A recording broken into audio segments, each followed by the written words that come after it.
Welcome to my channel এটি master blogs. আজকে চলে আসলাম নতুন একটি ভিডিও নিয়ে। আমরা সকলেই কম বেশি কিবোর্ড সম্পর্কে জানি এবং কিবোর্ড চিনি। কিবোর্ড কি, এটি আমাদের কাছে অপরিচিত নয়, পরিচিত একটি জিনিস। কিন্তু আমরা কি জানি কিবোর্ডের প্রতিটি বাটাম এবং প্রতিটি অংশের কী কাজ? কিবোর্ডে মোট 104টি বাটাম রয়েছে, বড় কিবোর্ড এবং মিনি কিবোর্ডেও কিছুটা কম রয়েছে, কিন্তু প্রতিটি কিয়ের আলাদা আলাদা কাজ রয়েছে। প্রতিটি বাটামকে একটা কি বলা হয়। তো চলুন জেনে নেই আমরা আজকে কিবোর্ডের কার্যকারিতা সম্পর্কে।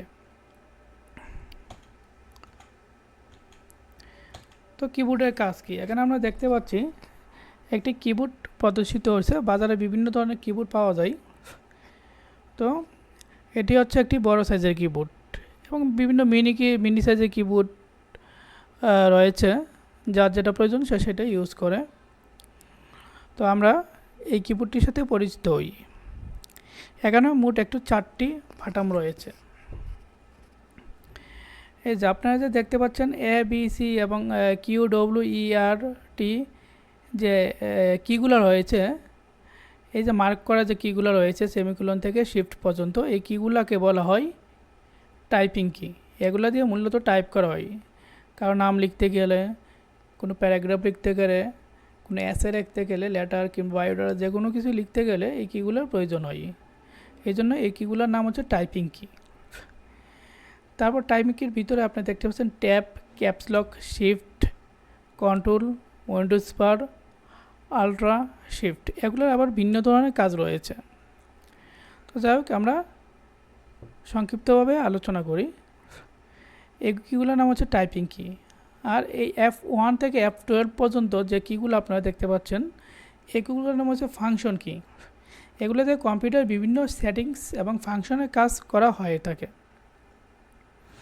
তারপর নিচের দিকে যে রয়েছে ট্যাব কি, ক্যাপসলক, শিফট, কন্ট্রোল। কন্ট্রোল হচ্ছে আরেকটি বাটামের সাথে সংযোগ হয়ে কম্পিউটার কাজ করে থাকে। আর আলট্রাও অন্য একটি বাটামের সাথে সংযুক্ত হয়ে কাজ করে থাকে এবং একটি স্পেশাল কি নামে পরিচিত। আর যে উইন্ডোজের চিহ্ন দেওয়া যে বাটামটি রয়েছে, এই বাটামটি হচ্ছে উইন্ডোজ কি বলা হয়। যখন এটি ক্লিক করবেন তখন উইন্ডোজ প্লে হবে, উইন্ডোজ ডিসপ্লে আসবে।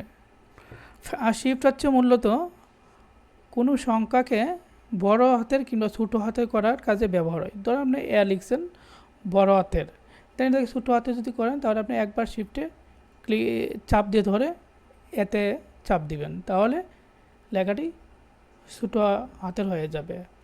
আপার কি লোয়ার কি হয়। আর ক্যাপসলকের কাজ হচ্ছে আপনি ধরুন যে সবগুলো বড় হাতের লিখতে চান, সেক্ষেত্রে আপনি একবার ক্যাপসলক অন করবেন, তাহলে সবগুলি বড় হাতের হবে।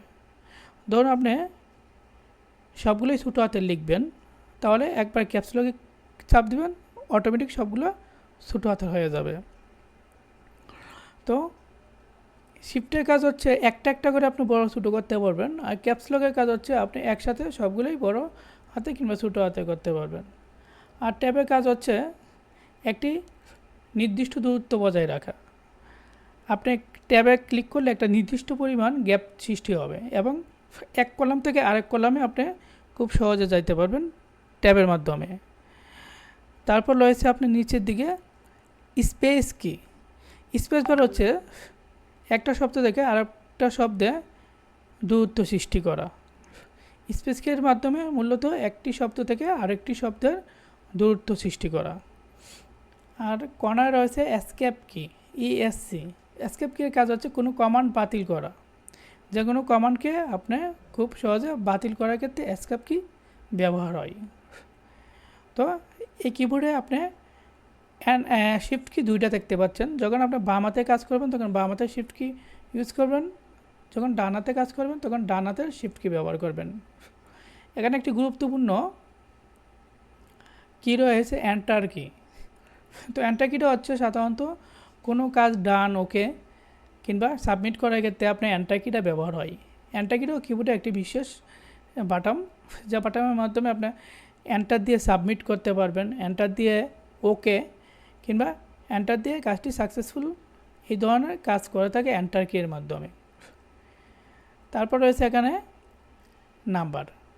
তো এই নাম্বারগুলোর মাধ্যমে আপনি নাম্বার টাইপ করতে পারবেন এবং একটি নাম্বারের সাথে আরেকটি শব্দ রয়েছে।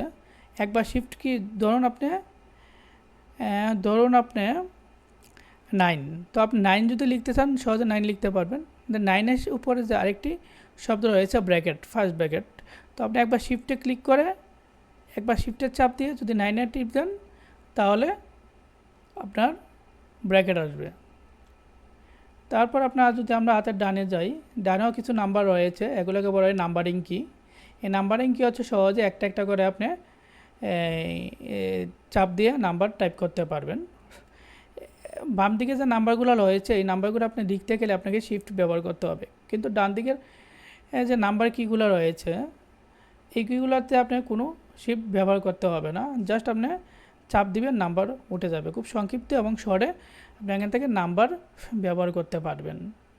তারপর এই যে এখানে রয়েছে নেভিগেশন কি কিংবা অ্যারো কি, right, left, up and down, চারটা কি রয়েছে। আপনি চারটা কিয়ের মাধ্যমে কার্সারকে বামে ডানে উপরে নিচে করতে পারবেন।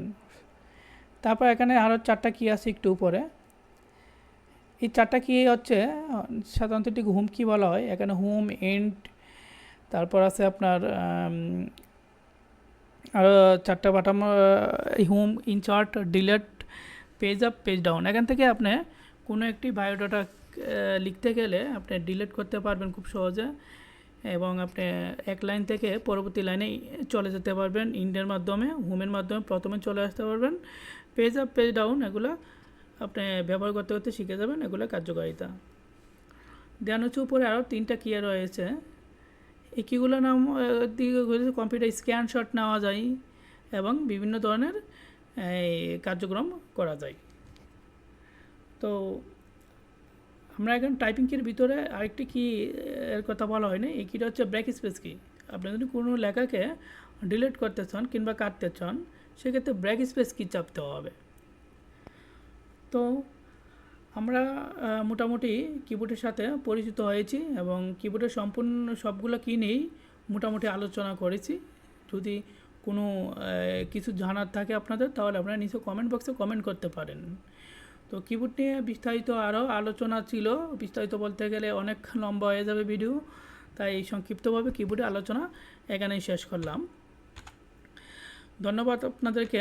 চ্যানেলটি সাবস্ক্রাইব করে বেল আইকনে ক্লিক করে রাখুন পরবর্তী ভিডিও পাওয়ার জন্য।